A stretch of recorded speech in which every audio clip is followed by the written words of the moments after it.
एक तो निष्कासन के बारे में क्या सोचती हैं, क्यों निष्कासित कर दिया गया आपको? हमने तो सिर्फ जनता की सेवा करनी है और सेवा के रूप में ही आज आजाद उम्मीदवार के तौर पे जनता ने ही खड़ा किया, तो इसमें कुछ भी फर्क नहीं पड़ता। पार्टी के मंत्री, मुख्यमंत्री, उनके स्टार प्रचारक होंगे, बहुत होंगे। मेरी स्टार प्रचारक तो मेरी वार्ड की जनता ही है। तो विधायक साहब की भी नज़र है इसके ऊपर, खुद आपके पूर्व सांसद हैं उनकी भी नज़र है, पार्टी के कई नेताओं की नज़र है। आपको लगता है कि सीएम साहब आ रहे हैं शहर में, सीएम साहब अगर जो शहर इसका वार्ड का दौरा करते हैं कुछ फर्क पड़ेगा? काम सब होते हैं, काम करने के लिए तरीका आना चाहिए और दम होना चाहिए कि कैसे जनता के काम करवाने हैं। अगर नाली पुली का भी कोई काम है तो कोई विधायक के पास तो नहीं जाएगा, एक पार्षद के पास ही जाता है ना।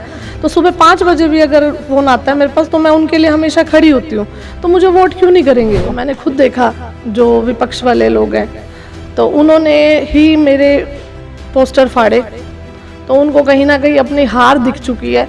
मैं जिस वार्ड में बैठा हूं उस वार्ड की चर्चा सभी के मुंह पर है, सभी की जुबान पर है और बीजेपी के तमाम बड़े दिग्गज नेताओं की नज़र इस वार्ड में है। मैं वार्ड 4 की बात कर रहा हूं। यहां से अंजलि शर्मा हरीश शर्मा जी की बेटी हैं और हरीश शर्मा जी के बारे में आप लोग जानते हैं, दबंग नेता थे वो, और जब वो काम करवाने के लिए आते थे तो वो काम जो है पूरा करवा देते थे। पुरानी उनकी वीडियो भी पड़ी होंगी बहुत सारी, आप लोग देख लेना। और आज अंजलि शर्मा, पहले वार्ड 3 था, अब ये वार्ड 4 हो गया है। वार्ड 4 से आज़ाद उम्मीदवार के तौर पर जो है चुनाव लड़ रही हैं। बीजेपी ने उन्हें टिकट नहीं दी और बीजेपी ने उन्हें निष्कासित भी कर दिया। पहले निष्कासन के ऊपर बात करेंगे और फिर उनसे जो है पूरी चर्चा करेंगे। इस इंटरव्यू को भी साथ के साथ शेड्यूल करें क्योंकि हॉट सीट है ये बीजेपी के लिए और बीजेपी हर कीमत पर ये सीट जो है खोना नहीं चाहती और अंजलि शर्मा हर कीमत पर ये सीट जो है जीतना चाह रही हैं। कैसे हो जी? बहुत बढ़िया जी। गला बैठ गया बोल बोल के? ज़्यादा ही बैठ गया जी। सुबह कितने बजे प्रचार शुरू कर देते हैं? सुबह 6 बजे। 6 बजे और रात तक लोगों को उठाते ही हम हैं। अच्छा ऐसा है? हाँ जी, हाँ जी। अभी निष्कासन की बात कर रही है। अभी मैं थोड़ी देर पहले दुष्यंत भट्ट जो आपके जिला अध्यक्ष रहे हैं पहले, उनसे बातचीत कर रहा था।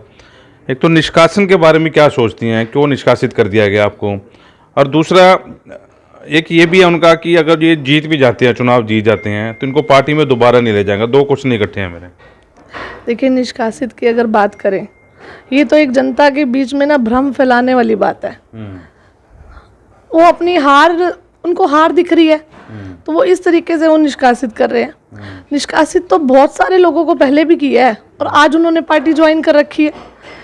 बहुत सारे हैं, मैं नाम नहीं लेना चाहती, आप भी बखूबी जानते हैं। पानीपत के आप भी बड़े ऐसे व्यक्ति हैं जिनका चेहरा अच्छा चलता है, तो आप तो बहुत अच्छे तरीके से जानते हैं कि कौन कौन से ऐसे व्यक्ति हैं जिनको पार्टी ने निष्कासित भी किया और आज फिर उनको ज्वाइन भी करा रहे हैं।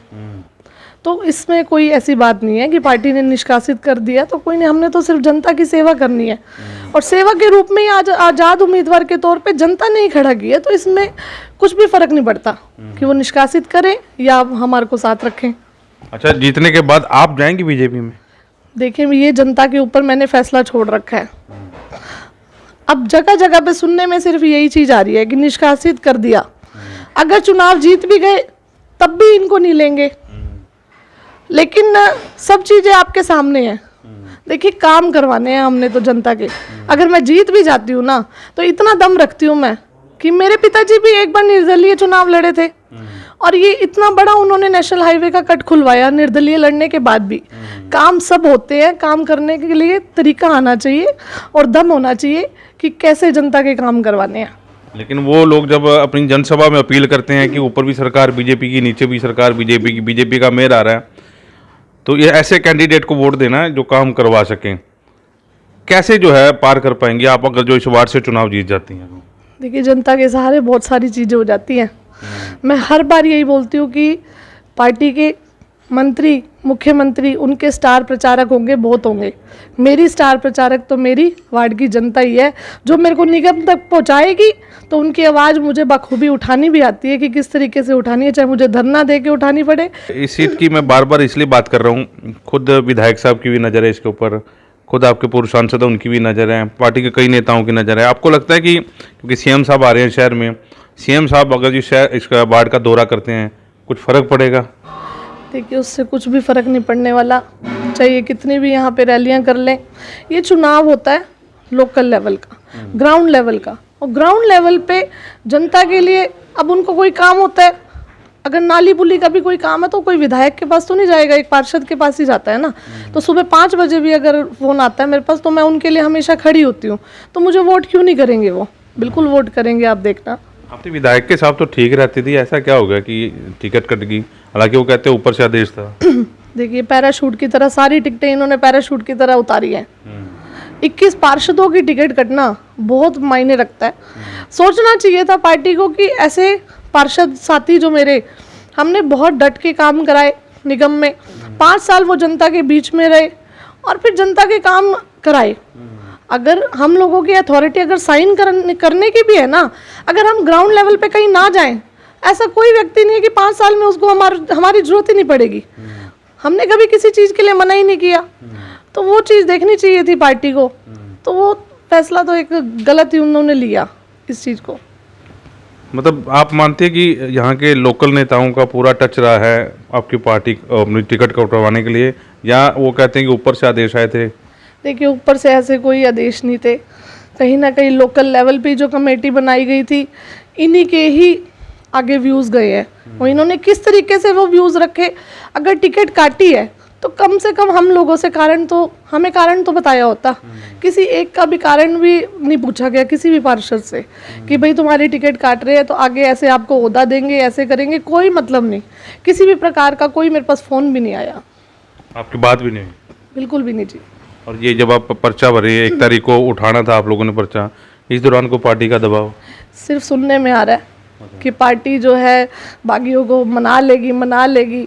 और जितने भी पार्षदों से मेरी बात हुई है वो कह रहे किसी का फ़ोन नहीं आया हम लोगों के पास। अच्छा, ये हुआ था, ये बस मीडिया में हुआ चला गया? बिल्कुल हुआ सर था। सीएम साहब इंतजार करते रहे, रेस्ट हाउस में सबके फ़ोन बंद थे? नहीं, ऐसा कुछ नहीं है, मेरे पास कोई फ़ोन नहीं आया। इवन जिला अध्यक्ष जी का भी कोई फ़ोन नहीं आया। लेकिन ईमानदारी की बात ही चलती है, क्योंकि आप कई साल जो है पार्टी में रहे हैं, आपके पिताजी पार्टी में रहे हैं। आपको लगता है कि ईमानदारी से काम हुए हैं शहर में? बतौर अंजलि शर्मा की बात कर रहा हूँ। देखिए, मैंने तो अपनी तरफ से ईमानदारी से काम कराए, बहुत अच्छे तरीके से काम किए। कुछ मुद्दे थे मैंने जिनको उठाया, उनके ऊपर कार्रवाई नहीं हुई। मैं बात करना चाहती हूँ, मेरे एरिया के कुछ सड़कों का मामला आया था सामने, भ्रष्टाचार का, मैंने खुद उठाया था कि 80 लाख रुपए की पेमेंट करवा दी गई और एक ईंट भी नहीं लगी। इस तरीके का जो मुद्दा था, विधायक जी को भी इस बारे में पता था, वो अपने आप को बहुत ही ईमानदार बताते हैं, तो उन्होंने इसकी जांच क्यों नहीं करवाई? बहुत सारी चीज़ें अगर जांच करानी चाहिए थी, पता लगता कि भाई क्या है उसका मामले में। और आज वो सड़क ऐसी जर्जर हालत में है कि जांच चल रही है, उस सड़क को निर्माण भी नहीं हो पा रहा। मैं शहीद डॉक्टर रंजन द्वार के आगे की बात कर रही हूँ सड़क की। बहुत ही बुरी हालत में वो सड़क है, कागजों में उसकी जांच चल रही है। तो उसको बनाओ, उसको ठीक करो।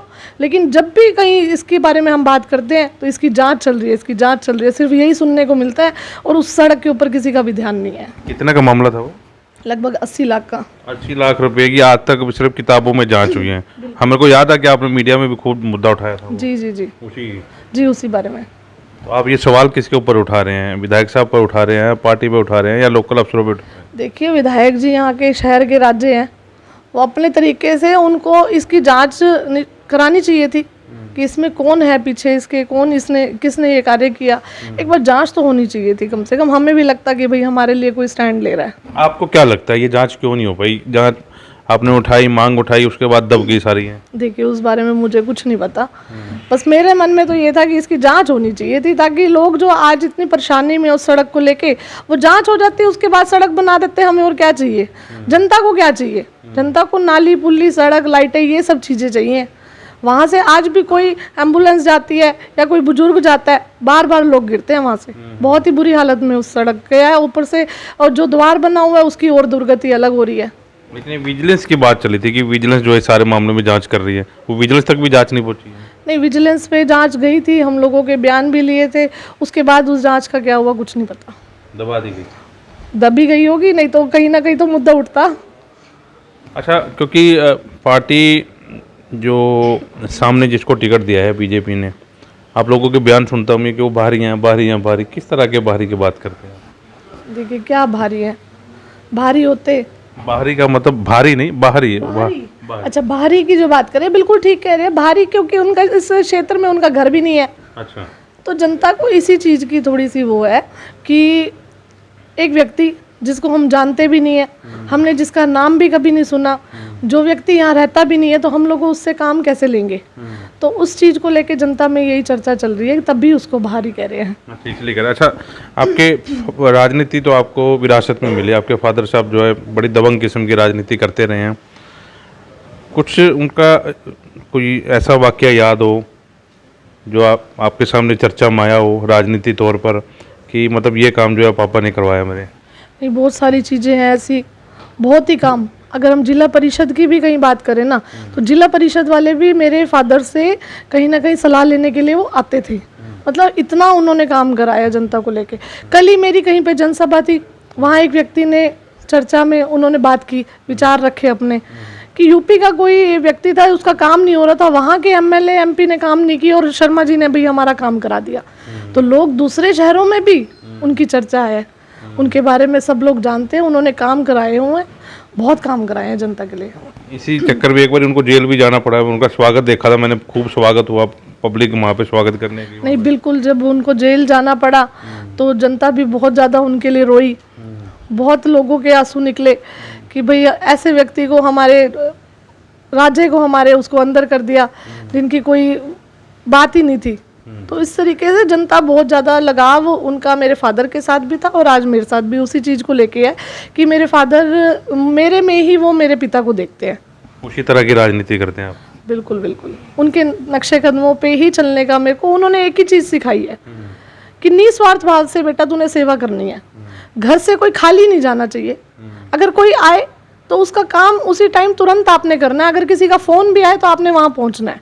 ये चीज़ उन्होंने मुझे सिखाई थी, जैसे वो खुद करते थे, तो उसी चीज़ पे चल रहे हैं और आज तभी जनता का प्यार मिल रहा है। मेरे को ये चीज़ भी पता है क्योंकि ये जो कट खोला है, जब हम नेशनल हाईवे से अंदर जाते हैं, वो कट के लिए धरने पे बैठ गया, पूरा मतलब आपका तहसील कैंप उनके साथ जुड़ गया था और वो कट खोल के जो है खोलना पड़ा हाईवे वालों को। बिल्कुल खोलना पड़ा, जनता के लिए उन्होंने ये आवाज़ उठाई थी कि इस कट को खुलवाने में उनका बहुत बड़ा एक पीछे उनका विज़न था। अगर ये कट आज ना खुलता तो ये जितनी भी आपको दुकानें अंदर की तरफ दिख रही है, जो मंडी की तरफ रास्ता जाता है, इनकी दुकानों पे कोई चढ़ता ही ना।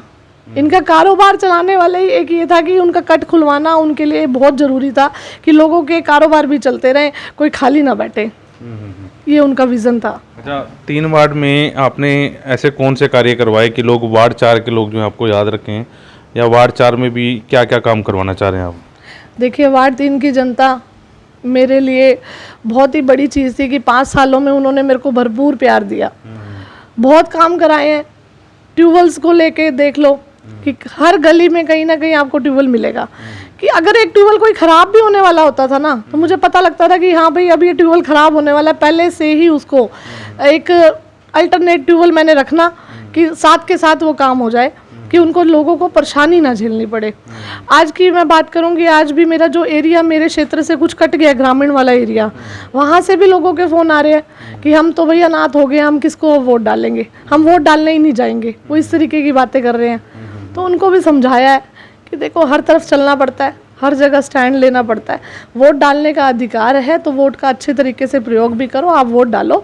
बाकी उनके भी कोई काम होंगे, अगर मैं जीत भी जाती हूँ उनके आशीर्वाद से, तो उनके भी काम मैं ही ले लूँगी, उनको तंग नहीं होना पड़ेगा। अच्छा, सबसे ज़्यादा इफेक्ट जो पड़ता है डेरा समर्थकों का पड़ता है। आपके इलाके में भी बहुत अच्छे समर्थक जो हैं उनके रहते हैं, आपको लगता है कि आपने उनका आशीर्वाद लिया, बातचीत हुई आपकी उनके साथ? देखिए, अभी पिताजी पीछे आए थे जब 13-17 में एक बहुत बड़ा उनका सत्संग हुआ, तो उसमें भी लाइव मेरी पिताजी से 2 बार मेरी बात हुई है। मैंने सफाई अभियान की भी बात रखी थी, आप जानते होंगे, तो मेरी उनसे 2 बार लाइव भी उनसे बात हो चुकी है। पिताजी का आशीर्वाद हमेशा से मेरे सिर पे रहा है और जितनी भी उनकी संगत है तो सबका ही भरपूर प्यार मिल रहा है। अच्छा, बीजेपी में जो ये सफाई की बात चलती है, भ्रष्टाचार की बात चलती है, कूड़े की बात चलती है, आपको लगता है कि मतलब था भ्रष्टाचार, इस कूड़े में हुआ है, बड़ा भ्रष्टाचार हुआ है? देखिए, ऐसा मेरा मानना तो देखो सिर्फ इतना सा है कि मैंने अपने क्षेत्र में बहुत काम कराए हैं। अब पीछे क्या भ्रष्टाचार हुआ क्या नहीं हुआ, मुझे ये पता है कि मैंने अपने वार्ड के अंदर सफाई को लेके हर तरफ से मैंने अच्छा काम कराया है कि लोगों को किसी प्रकार की मैंने परेशानी नहीं होने दी है। बाकी भ्रष्टाचार की जो बात है वो पार्टी की है, वो सरकार की है। अगर भ्रष्टाचार उनको दिखता है तो उनको जांच करानी चाहिए।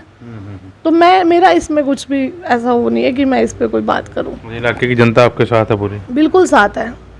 और ये जो बीजेपी वाले हैं, बीजेपी वाले तो आपको पता ही है कि वो हमें बागी कह रहे हैं, जबकि उन्होंने कोशिश की जनता से हमें बागी करने की। तो जनता हम लोगों से दूर नहीं है। ये चुनाव ही ऐसा है कि भाईचारे का चुनाव है, तो जो उनके लिए खड़ा है तो वो उनके लिए खड़े हैं। तो ऐसे ही है कि जनता बिल्कुल साथ में है, तो इसमें तो बागी हो गए तो हो गए, जनता के लिए ही हुए हैं। अच्छा, इलाके एक आपके वार्ड में कुछ वीडियो वायरल हो रही हैं पोस्टर फाड़ने की, वो क्या है मामला? देखिए, कल रात की ही बात है, हम लोग किसी के विवाह से लौट रहे थे, तो मैंने खुद देखा जो विपक्ष वाले लोग हैं तो उन्होंने ही मेरे पोस्टर फाड़े। तो उनको कहीं ना कहीं अपनी हार दिख चुकी है, वो डर चुके हैं, वो तभी इस पोस्टरों को वो फाड़ रहे हैं। और मैं ऐसे ही नहीं बात कर रही, मेरे पास फुटेज है जिसमें वो माफिया भी मांग रहे हैं कि हमारे से गलती हो गई है जी। मैं तो कह रहा हूँ रिक्शे वाला मान नहीं रहा, मैंने कहा रिक्शे वाले ने फाड़ा है, जिससे फटा है नहीं फटा, मैं माफी मांग रहा हूँ जी। माफी मांगने में कोई छोड़ता है तो मैं तो ये कह रहा हूँ जी। तो भाई साहब अभी आपने कहा कि रिक्शे वाले ने फाड़ा होगा, अभी ये बैनर कैसे फट गया आप बताओ? चलो रिक्शे वाले ने फाड़ा होगा, रिक्शे वाला अपनी गलती नहीं मान रहा, मैं उसकी वजह सॉरी बोल रहा हूँ जी। आज के बाद ये काम नहीं करो, राजनीति करो। मैं तो कह ही रहा हूँ जी। तो इस तरीके की होची राजनीति उनको नहीं करनी चाहिए। अगर वो लड़ रहे हैं तो अच्छे तरीके से लड़ें, चुनाव है, लड़ो, भाईचारा भी बना के रखो, लेकिन ऐसे नहीं ना कि तुम पोस्टर ही फाड़ दोगे। अपना डट के सामना करना चाहिए, हार जीत तो देखी जाती है, डट के सामना करो। पोस्टर फाड़ने से क्या जनता के दिलों में से हमें निकाल दोगे क्या?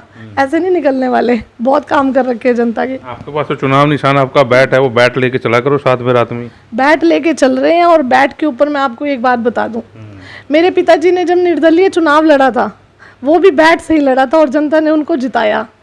मैं कहीं भी जाती हूँ ना तो वो एक ही बात जनता बोलती है कि तेरे पापा को भी हमने बैट से जिताया था, तेरे को भी हम बैट से जिताएंगे। और मुझे ये बैट का निशान मिलना, मैं अपने पिताजी का आशीर्वाद मानती हूँ कि उनका आशीर्वाद आज भी मेरे साथ है। चलिए, अंजलि शर्मा थी, दबंग है, पार्षद हैं और इलाके के पार्षद रही हैं और वार्ड 4 से इस बार जो है चुनाव लड़ रही हैं। आपका इस इंटरव्यू को लेकर जो भी कहना है, मैं कमेंट बॉक्स में जरूर लिखिए। और ये जो वीडियो उन्होंने दिखाई, उस वीडियो को आप कैसे देखते हैं और उसके बारे में क्या सोचते हैं, हमें कमेंट बॉक्स में जरूर देंगे। वॉइस ऑफ पानीपत के सुरेश शर्मा के साथ कुलवंत सिंह।